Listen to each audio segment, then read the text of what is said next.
Hi, good evening. Another Wednesday. Time's just fly by. The week's been so quick. Little bit of a quick introduction. My name is Alistair, and something's just blown into my eye. Sorry, 2 seconds. Um, I'm a mediumistic life coach, and these are an opportunity for me to get some of my mental health out in the open. And the idea is that um, if something resonates with you that you think, oh, yeah, I think the same as that, or oh, yeah, I hadn't thought about that. The idea is to share. Everybody wants in mental health to get us blokes talking, so here we go. I'm talking. I've covered many topics. We've covered trust, handling change. This week we're going to be talking about friends. I put a little poll on my Facebook, so we'll talk about that in a bit. I've spent quite a bit of time pondering this one, and I tried to avoid making too many notes because I felt like I was overthinking it, which is something that I do, to be fair. So tonight we're going to talk about friends, not like I said, not the sitcom at all. It has nothing to do with that whatsoever. So grab yourselves a coffee, and let's see if we can get a bit of coaching done. So putting these into categories, and by these I mean friends. The term friends, it's, I think, become a little bit convoluted and a hell of a lot diluted, because I don't think it means nowadays what it used to mean. The structures of it are different. If you're connected to somebody on a social media platform, are you friends? Yes, probably. You could be connected to close friends through social media. I get that. So you've got the underlying connection between what keeps you together as friends and then a connection point via Facebook or Twitter or LinkedIn or something like that. Then there's professional friends. So these are what I've probably had the most of throughout my life. And the reason for that is that generally I've always been providing a service of some kind. So for much of the sort of the last 20, 30 years, I was professionally training dogs. So I met numerous people through dog training, whether it was training their dogs or whether they came to the club, and you formulate what I regard as a professional friendship, because it does still revolve around the one thing that keeps your connection together, which is the service that you provide. So as a couple of for instances, had lots of professional friends when I ran my first agility club, and then things changed and my life changed, and that circle of friends changed, because the only connection we had to each other was that service that was gone. So you can see kind of where professional friendships kind of come in. And the same again when I closed my club a couple of years ago and stopped all dog training, retired from the dog training world. It was the same principle. The 20 odd people that were actual club members of mine that had been there for years, you lose contact with, because it's just a professional link. There's no actual potential substance to it. But that's not applicable to everybody, because there is people within those clubs who I still speak to now. So there was an element of friendship there that superseded the professional service selling side of things. They weren't just a person that I knew or knew me because of the service that was being provided. So it ran slightly deeper than that. And that leads me on to what I call passing friends, which are, and this only really applies to me, and when I've looked at this, is there's lots of people out there that could quite easily say they've had friends from the time they were really little. They knew them at school or primary school, then they knew them at secondary schools, and then they've not graduated. What's the bloody English word for it? You don't graduate from college in this country. What the bloody hell is it called? My brain's coming. Well, you qualify, you get all your GCSEs, whatever it is, hires and things like that. And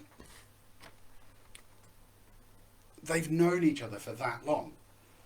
So I get that, and that's a really good commodity. If you've got that with somebody, that kind of friendship that's standing the test of time, then yeah, spot on. Hold on to that. What I've tended to find in my own life was because I moved around quite a lot. Not always by my choice, but most of the time by necessity. So that moving around, especially when I moved from Scotland down to England when I was 19, 20. So that at that point, there was no mobile phones, no texting, no social media. You can't just tweet a picture of your sat nav on a move, #journey, my life. It was none of that.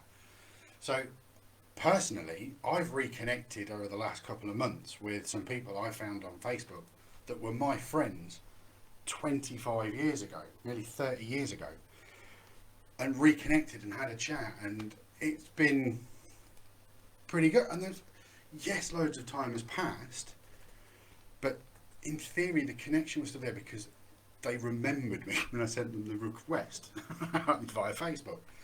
But what I'm trying to say is, at that point nowadays, it's not as easy to shake a friend off.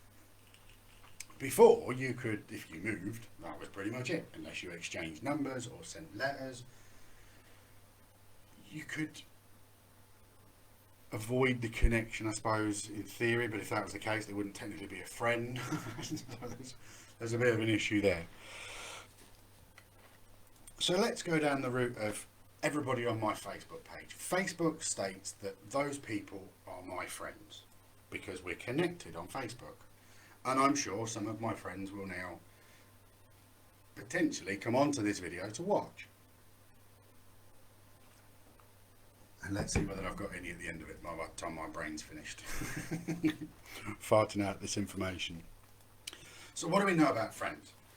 Friends are there to be honest with us, there to tell us the truth when we need it, there to support us when we didn't listen, there just to listen. What is the role of a friend? What makes somebody a good friend? And what makes somebody a good friend to one person and then a dick to another? What values do we see in an individual that other people don't see in them, that draws us to that person?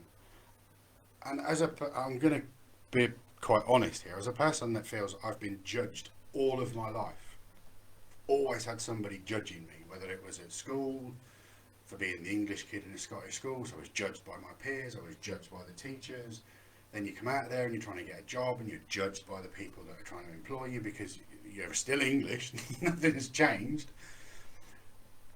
And then you make the decision to go, oh, balls to it, I'm going to go and live on a beach for some time and completely get out of this. And I was judged for doing that, and then while I was sat there on the street I was being judged again. And then you make the decision, and all the way through, and kind of, I was trying to make that a really short story, but actually it goes on until we get to now, where within the last half of my life I've been judged because of a divorce, and then I've been judged because of another divorce. So there's always these kind of, what I feel is people judging, and that makes me suspicious of anybody who is my friend on Facebook and social media who doesn't make some form of other contact. And this has been a bone of contention I've had with this platform since it started, because when it first started, I would go on to this app or this platform, Facebook or Twitter, and you'd kind of read through, and there was banter on some stuff, and people are putting just literally statuses just home from work. It was quite personal, and we all got to that point where we went, why are people taking pictures of the dinner and stuff? Because people were documenting everything and updating their friends, and I think we overdid it. We killed it. There was so much that we knew about our friends that we just didn't even didn't want to, because it didn't form the dynamics of the friendship that we had. Or you've seen the other side of them where you thought, you'd sort of see a post and go, Is that what you think? That kind of bigoted way of thinking, oh, that's your opinion, or that's what you think is funny, and you've shared that on your Facebook. So now I'm judging them by that, and then thinking, oh, now I'm kind of possibly changing my opinion on a friend because I'm taking it in a context of the social media platform. I'm not having a conversation with a real person at this point where they've said something and you kind of go, oh, fucking hell, man, is that how you think? And they've kind of cut, and I can, as a friend, respond respectfully and as a friend. But you don't get that on social media, so you can misread things. And my friends will know, they'll post something on theirs if they're a particularly strong-minded single parent, and they'll post things that are to do with being a strong parent, single mum, and that will trigger my brain. I'll go, yeah, but there's loads of single dads out there. But it could be a post about rescuing cats, and I think, well, there's loads of dogs out there. There's so many alternatives. So one post kind of starts a ream of conversations that are multi-directional and not really a conversation that you'd have with a friend. The communication's different. We're sharing information that nobody really gives a shit about. We're just dulling the boredom of day-to-day life. And this foggy form of friend contact. I can't be the only person that thinks like this. I can't. And it's right. Let's go back a little bit. Have a bit of coffee. This, I don't want this to end up just going off in like tangents all the time, if I can help it. I also don't know if this will take me an hour to get to. We'll see how we're doing. Like I always said, if there's anything that I'm saying that you think, oh yeah, I agree with that, by all means put a comment. If there's anything where you think, oh, I don't agree with that, feel free to put a comment. Or if I say something and you think, oh, I found a good way of handling that kind of emotion or those kinds of anxieties, put them in the comment. The idea is that we get people talking. Next week I'm joining some friends on another podcast, but I'll give you some more information on that nearer the time. So again, it's getting us blokes chatting. Right, should we get back into it? Let's get into the topic. A little quote I have for you that I heard somebody say. I can't remember who it is because I don't know who said it. I can't credit them for it. I believe I've seen it on a TED Talk, of all things. And the person said something along the lines of, show me your friends and that may show me your future. And when he said it, I had to pause the TV to kind of go, holy crap, yeah. When you think about my school life and the friends that I had, and if you think about yours and the friends that you had, how that group of people all kind of move like a shoal in a direction. So if there's, I don't know, if all of these people are upper wealthy class people, then they're all moving in the kind of polo circles, friend called Tishy, room for a pony, and they all talk, and that's within their bubble. So they'll all go off in their way. And then if you've got the other people that are a little bit more rough around the edges, kind of your working class people, not that everybody says there's classes nowadays, but yeah, all right. That's just another one of those things that I figure is people's judgment. So yeah, if you're a particularly, say you're a good person with what you consider to be good high morals and good standards, but the people you find in yourself surrounded with don't share the same moralistic outlook, they're potentially breaking the law or doing something that infringes on what you think is right. Now that's that peer pressure sort of logic, but that is, show me your friends and that may show me what your future will look like based on those. And I got that in that moment and thought, Jesus Christ, yeah. Because once I've detached from people that I've thought they're not a particularly good friend, yeah, you make those decisions. How I manage my friends personally. Let's see whether I have any at the end of this. I've said in all of my videos, I am very open, I am very honest. I don't BS anybody if I can help it. So an old saying that I kind of lived by was, I don't suffer fools gladly. So immediately for me, creating a relationship with anybody is always based on trust. And that trust flips two ways. I like to see that somebody is mutually respectful of other people and how they talk about other people, and how they kind of treat their near and their friends. How that person is kind of how I'm figuring this out. But truth and honesty are the biggest linchpins for me. They're the bits where I can decide how distant I'm potentially going to be to that person. And what I mean by that is, like I said earlier, I had a lot in my life of professional friendships. Friendships that are only based on a service being provided by me, which was dog training or life coaching. And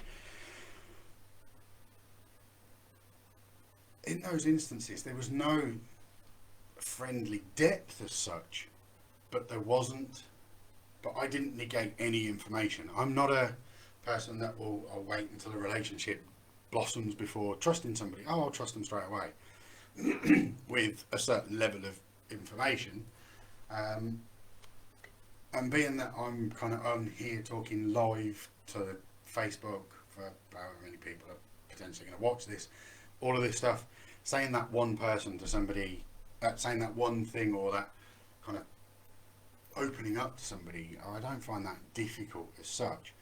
But I also don't anticipate the relationship being that deep as a friend, if you get my logic. And what I mean by this is, I don't like people to be dependent on me unless they need to be. I was brought up to kind of stand on your own 2 feet, define your own future kind of logic. So as a dad, that sense of structure has always been there. I forgot where I was going with that then.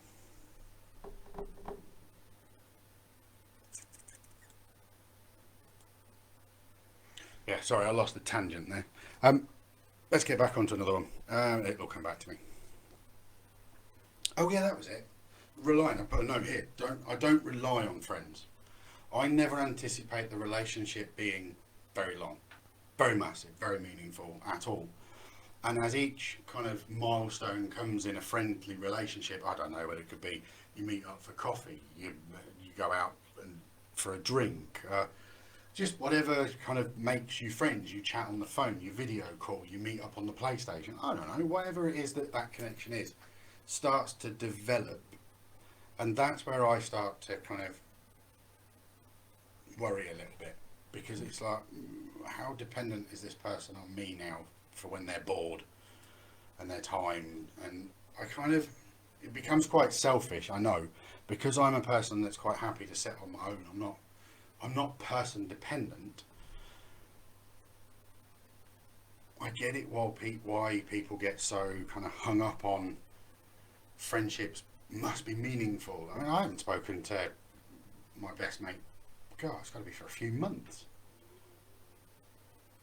Yeah, easily a few months. Last time we met up, we flew some drones. I think we've had a text in between there. Last autumn. Yeah, so I'm not I'm not a needy friend at all. I'm kind of, if I need something, I'll let you know. If you need something, let me know. That's a given. And yeah, and I will remember as well.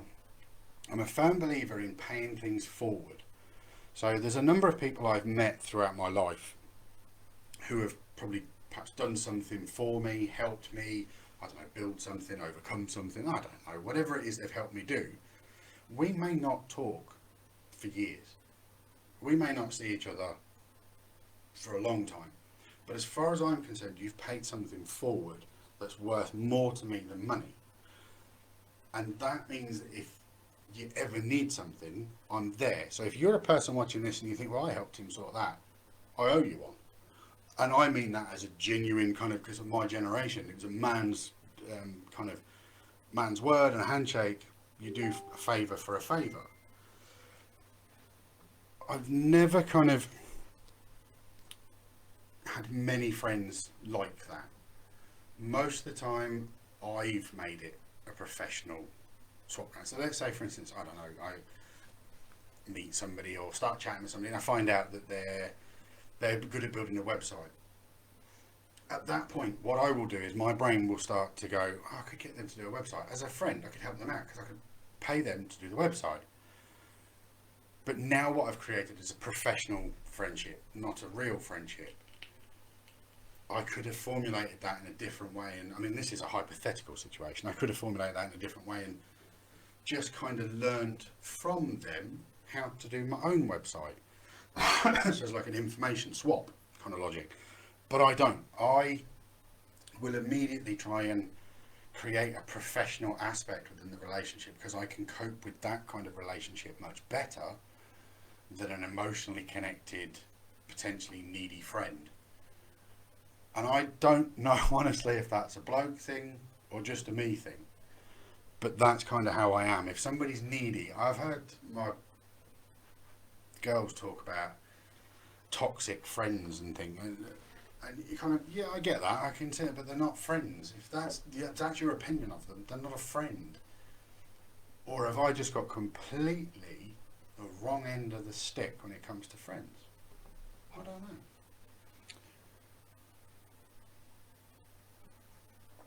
Right, let's see what else I've got in my notes. The other thing I'm quite good at doing is I draw a distinction between friendly and friends. And as a person who's worked in care for a lot of years, that's got me through a lot of stuff, because you've got to be friendly with the other staff, you've got to be friendly with the customers, you've got to be friendly with the customer's family, but you haven't got to be their friend. You've just got to be friendly. And that's pretty much how I apply everything in my life. If I go into a shop and somebody says, can I help you on your day, I will probably engage with that person. And I mean, the other day I went shopping and I looked at some shoes, and the person was clearly bored. There's hardly any customers in there. She was just milling around. She was chuffed to bits that somebody had actually walked in the shop.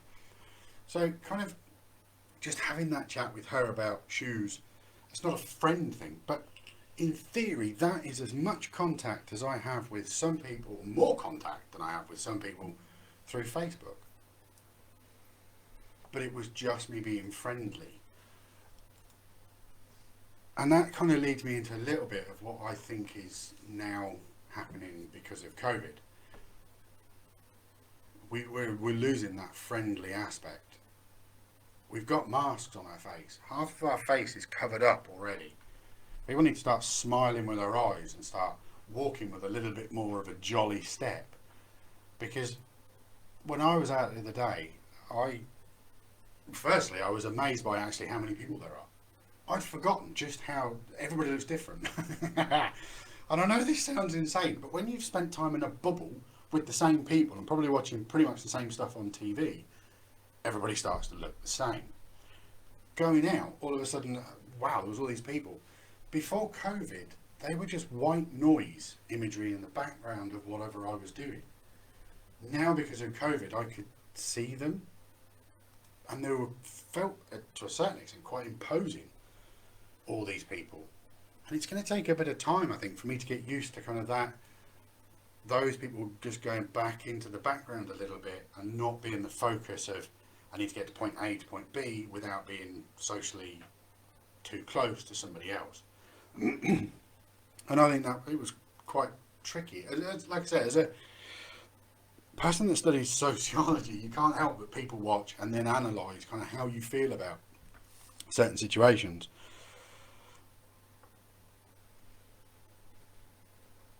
I think people put too much weight in friendships.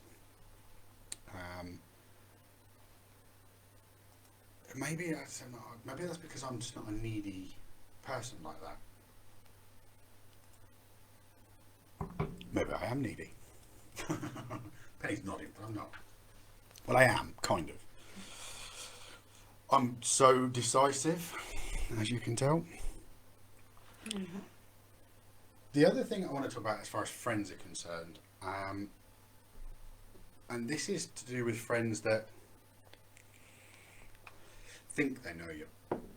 And this is to all the men out there that are constantly wearing the figurative suit of armour, the mask, the playing the character. They're being who they think the person they're interacting needs them to be for their betterment, and they're not taking into consideration their own betterment. I'm guilty of this. Guilty of playing characters where, and I called it kind of being a kind of chameleon, but when I actually went for some proper professional counselling at one point, they described it to me as a suit of armour, because although it was a disguise as such, because I was pretending to be, not pretending to be, that's probably the wrong, it's too excessive a way of putting it, shaping myself to fit their mould as opposed to me just being my own shape. Does that make sense? I can't think of a way of describing it. So we try and be something for somebody else when it's at the detriment of ourselves to an extent. And I think that's a little bit where words like toxic friends come in, because they drop the facade at some point and their shit hits the fan and they're constantly got drama. But again, I think this is more women things. There's not, I don't think that happens with blokes. When a friendship blows up with blokes, I think it happens in two ways. One, they either stop talking and that's it, done, or they have a full-on argument. And again, talking as a person from my generation, I found that quite adequate as a way of figuring out one's position with a friend that you fell out with. A bit of a scrap, get it out your system, we're done. Now we can talk about it. And there was never anything personal in a bit of a scuffle. I think nowadays people are a bit more offended, and it's so, I don't know what the word is. Physical violence is obviously bad, but two consenting male adults having a bit of an argument should be left, I think, for 30 seconds. There shouldn't be somebody breaks it up immediately. Give them 30 seconds, see which one's potentially winning and losing, and then let them figure it out to an extent.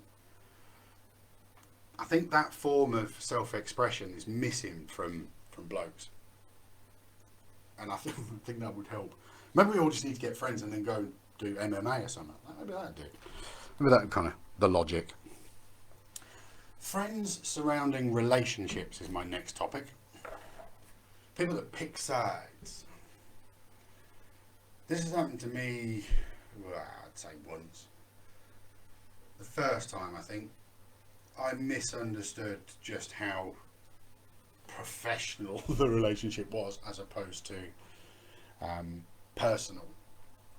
So when that circle of friends suddenly was whipped out from underneath me, and you kind of sit there and go, why are they all believing the other person? At that point, that's where I was saying earlier about I make judgments about people and their honesty and their integrity. If I speak to somebody and they're constantly bad-mouthing other people, they're constantly moaning about other people, I just think, well, the second I'm not in the room, that's exactly what you're fucking saying about me. And I just think I'm just not going to engage with that, because I don't want to hear this crap about somebody else, and I certainly don't want somebody else to hear this crap you're going to now say about me. So at that point, I'll distance myself from that person and give less away within the realms of friendship. So yeah, it's that kind of logic of integrity. But again, I'm looking to, within a friendship relationship, still have something that's based on equality and kind of an equilibrium between two people. We cling to this thread of social media like it's actually connecting us to other people, and in my experience it doesn't, because what it does do is create moments where people judge, and I've had people judge me, like I said, quite a lot. And with the circle of friends that changed surrounding the first sort of divorce, you go through that. I had a bloke that had known me for a few years as a friend, who came up to me and told me he threatened to beat me up because of what I'd done. At which point I'm sort of looking, well, my quarrel is A, not with you, and B, you're acting on information received from one person. Anything that involves a relationship breakup will have three sides to the story, because the truth will be the shitty bit in the middle. I just couldn't get the swap and the flip around as to how quickly people will jump on a bullshit propaganda by somebody else. And this can happen even more so on Facebook, because people will be tagged in stuff. And I worry that people invest so much of their friendship potential, for want of a better phrase, in a social media platform. Maybe that will change when COVID's kind of done and dusted. Maybe this has just been exaggerated because of that. I don't think it is, because I've closed my Facebook down before. I've shut it and got off of it because I don't feel the friend connection there that people sort of say about. The other thing I would say is that most of the social media platforms require us to actually actively search that person out. So, as a for instance, if you want to kind of have a look to see what your mate's been up to, you'd have to type there into the search. The newsfeed, like I said, when I first started, was very much a case of your mates just got in from work, chicken and chips for dinner. It was general run of the mill. Or you got poked. God, you remember that? Somebody would poke you. Throw a sheep at you. Oh yeah, we'll throw a sheep. It seemed quite funny and quite trivial at first. A kind of another form of connection. But now I feel more disconnected. Right, let's get on to the poll that I put on my Facebook. I put on my newsfeed for my Facebook a poll that said, are we friends in real life? Away from social media, and be honest. Now, I don't want to look too deeply at the statistics in this, because it was a very small section of people that actually responded to it. But I'll give you the numbers. 26 people viewed it, 13 people voted. 3 people messaged me afterwards and said that we'd not spoken for ages, but yeah, if I ever need it, let me know. I hope you're well. So that's and they were all blokes. And I wasn't overly surprised either by the result. But what do I do with the result? What do I think about the 13 or 10 people that looked at it and thought, well, I'm fucking answering that? Or didn't think that? Or did they not even notice it? Or just could they not? But kind of, this is why I tried not to overthink it, because it was such a small section of people. And it was just literally thrown up there on my newsfeed. But I just thought it was interesting that potentially 10 people looked at it that are apparently my friends on Facebook, but they're not. They're potentially spies. They're just there to be nosy. They're just there to judge. And this is, again, like I said right at the beginning, this is where the term friends is diluted and convoluted. Because it shouldn't be called friends, it should just be called connections or contacts. Acquaintances. Although I wouldn't want to spell that. So how have things changed as far as COVID? Let's look at that for a little bit. We couldn't connect with our friends as often. As it happens, at the time, my friend group had changed anyway. So I didn't actually have contact with that many friends at the time. So COVID kicking in didn't change anything really as far as my friends, other than perhaps not being able to see them quite as much.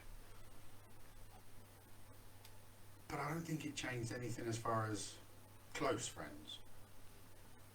I think I've lost touch with some people that I probably wouldn't have done had we have gone out, met up, things like that. But I think everybody's kind of done the same as what we did, which was focus on family. Family focus, family first. It was making sure they were safe. An opportunity if you can meet family and friends, it was the family you wanted to meet. Friends, I think, for me, and it got kind of put as a second to family. So family, then friends. So how will it change coming out of this? Not a lot for me, to be fair. I'm not a person that lives in the pocket of people. I'm not a friend-dependent person. So I don't think it's going to change that much as far as friends are concerned. My interest in this friends kind of talk and the equation I wanted to get to was, am I more connected with friends with or without social media connection, or am I just connected to acquaintances that look at my Facebook, kind of got a connection, or are they only my friends because of a professional connection? So is there something that I buy from them? Is there something I get from them? So they're only maintaining a little bit of the relationship to maintain the professional monetary side of it.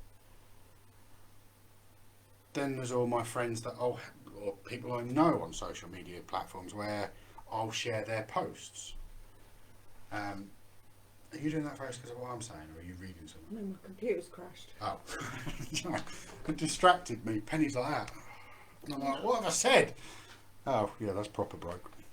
Sorry, yeah, so their connection to me on Facebook is only because they want me to share a post, or they want me to potentially buy something or watch something.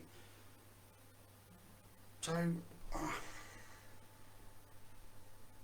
wonder why I bother. Why do I go like that and refresh the screen? Why am I doing it? Why are you doing it? Somebody tell me. Somebody type in the comments and tell me that this social media platform has meant you've been able to be as connected to your friends as ever before. And I think this is a generational thing, if I'm being honest with you. I'm 40 something. My daughters are 20 something. They've got friends and they manage and maintain social media, WhatsApping, all this sort of stuff. So am I just part of a generation that just doesn't connect with this? I just don't see the validity in it. Yes. Well, that was a fairly definitive from Penny. You might not have heard that on the mic. I probably could have blagged that. But he said, yes, maybe I just don't connect with this. That would make sense. I could understand that. So why do I keep it? Am I only doing it to benefit the other professional friends on their Facebooks? You started this, you joined into the conversation. Again, I wonder if this is quite a lot to do with my masculine brain. I have no desire to brag and post about stuff all the time on things like this. And I wonder if that's kind of where I'm getting confused with friends as opposed to social media. I don't know. I'd like to know your thoughts on this, whether I'm sort of right or wrong, whether you think you've watched this and maybe you're one of my mates and you think, no, we're all right, we're connected, but yeah, no, we only just speak through Facebook. I don't know, maybe that's what it is. Maybe this is a little bit of my insecurity. Maybe I feel distant from people that I used to feel quite connected to, but my masculine brain has made it so that I feel it's vulnerability, or I don't want to be needy to other people. So I need to always portray myself in a position of, I'm doing this okay, I'm alright, Jack, sort of logic. So maybe that's what it is.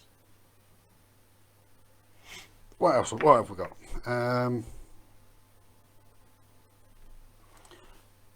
the last bit I put down was meeting people nowadays with masks and things on. I urge you, please, your employer, please be more animated. Have a slightly bigger smile so you can see it through your mask. Not everybody's having, what's the saying? We're all in the same storm, but we're not all in the same boat. And I just kind of think that a little bit of kindness goes a long way, in the respect that kind of mutual respect for people that I think we've kind of lost through COVID. There's not been the going into shops and meeting people and having that general kind of nonsensical kind of interactions with people, ordering something. Or at least I didn't, because I completely shielded. And I also think that in a world where there is so much distrust, and I spoke about this in another video, people struggle to trust the government. That's the authority. That's the one thing that's supposed to be keeping us safe and protected and managing everything. And people don't trust it. People don't trust the police force. People don't trust the law. People don't trust the money system. People don't trust social media sites. And then we kind of speak to people and say, oh, I don't trust people. When you think on the grand scheme of things, one person, if you take away all the social media things, one person was never ever dangerous. But upsetting one person potentially nowadays could set you viral on the internet.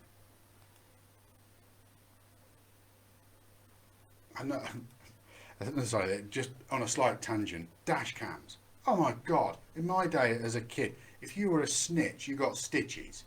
But nowadays, you can have a camera in your car and grass everybody up. You're like a little flipping roaming film crew who thinks you've got authority over people because you've got a camera in your car or a camera on your shoulder.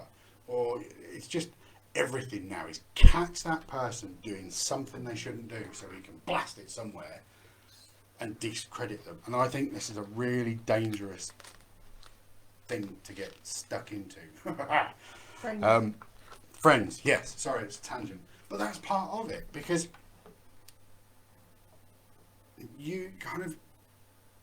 I've had friends throw me under a bus, quite literally, and left me hanging where I've thought, holy shit, I didn't see that one coming. And it hurts. But a lot of the time, because, again, it's probably my male brain, I just get angry.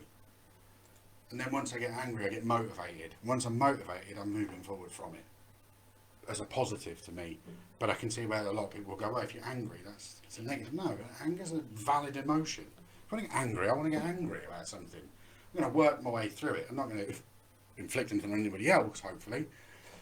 But I'm going to work through this emotion myself. And losing a friend does have that sort of logic. But I'm also a person that I'm taken aback when somebody does something from a genuine point of view. They didn't profit from it. They didn't video it and try to get likes on it.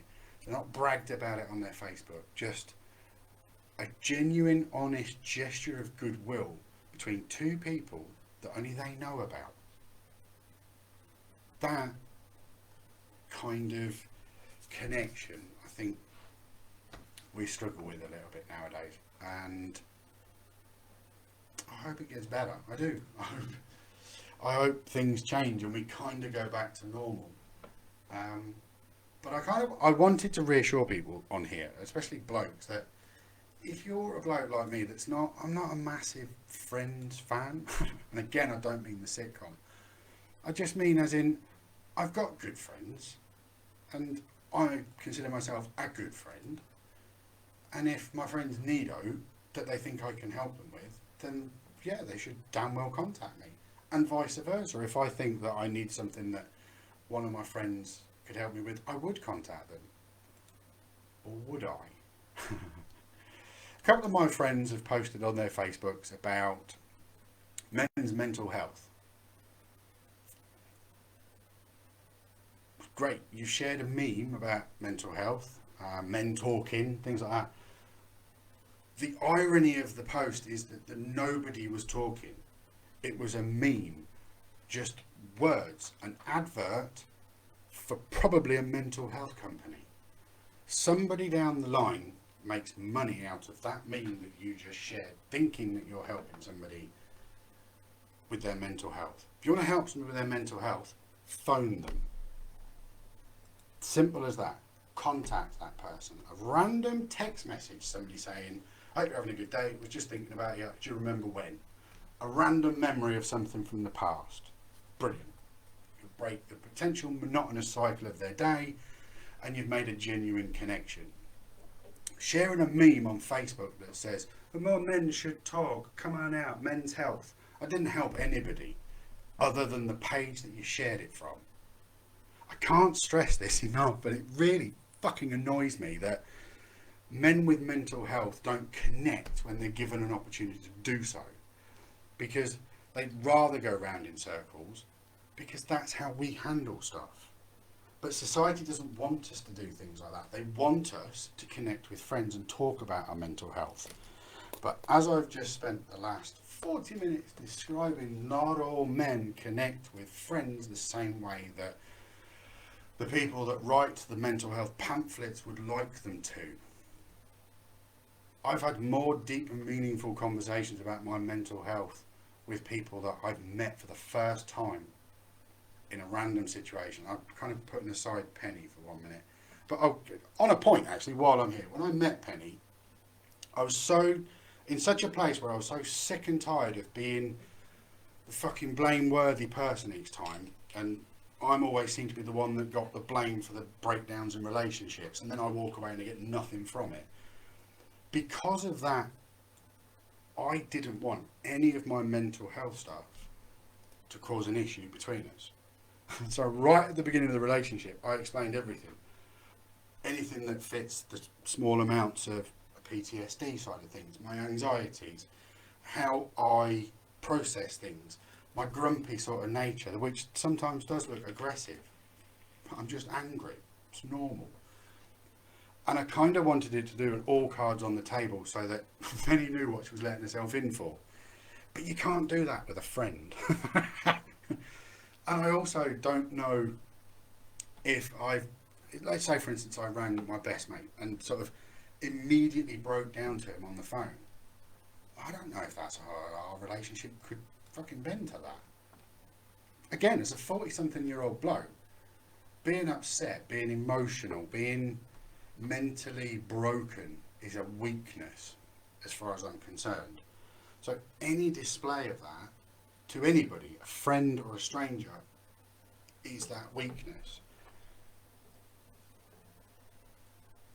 But it's also my strength, because I don't need to constantly be telling everybody what's going on. I don't constantly need to be reliant on friends, because I've got responsibility for my own mental health, and whether I overanalyze it rightly or wrongly to some extent, it's my way of figuring stuff out. But when it comes to friends, that has been a quandary that I've pondered most of my life. I probably had one or two good mates through school, one or two through teenage years,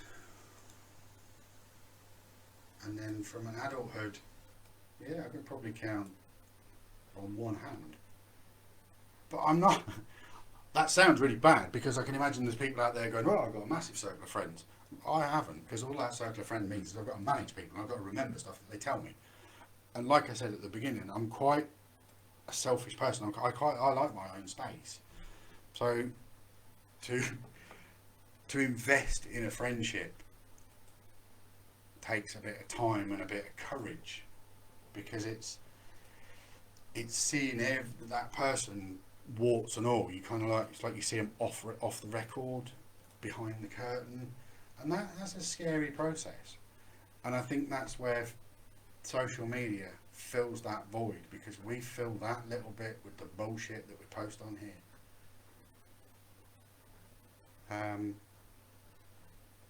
Right, I'm going to wrap this up.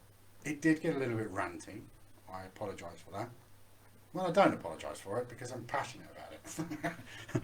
So if what I said came out with a bit of emotion, then that's just the way it is. I'm not out to offend anybody. I'm not out to piss any of my Facebook contacts off or anything like that.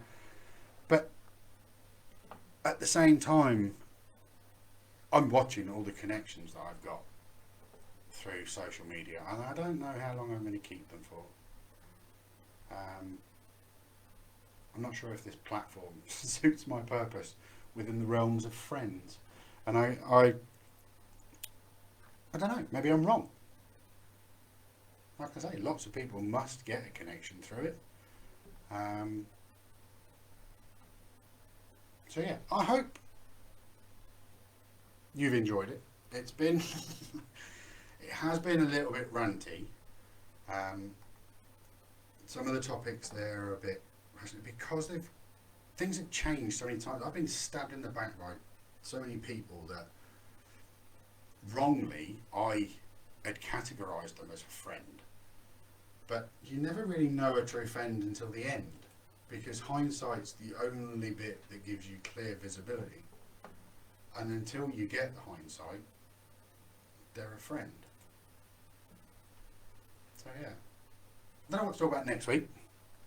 I'd like to, if it's possible, talk about being a dad and what that meant. I was quite young as a dad. I was determined. It wasn't like it wasn't planned. But I was quite young. So yeah, maybe talk about that. I was diagnosed with paternal postnatal depression. So yeah, maybe we'll go with that one. Maybe we'll talk about what it was like becoming a dad and adjusting to being a father. Having to grow up and become an adult, sort of logic. So yeah, I'm going to wrap up. Like I said, I hope you've enjoyed it. I'm a life coach. However, this sort of stuff that I'm doing here is more to do with men's health. It's more about me getting stuff out there to potentially connect with somebody that goes, oh yeah, that's the same sort of logic. So if something resonates with you, a like, a follow, or a little love heart to the video or the page is always appreciated. And I will be back next Wednesday, potentially talking about fatherhood. So yeah, I hope you enjoyed it, and I'll see you next Wednesday.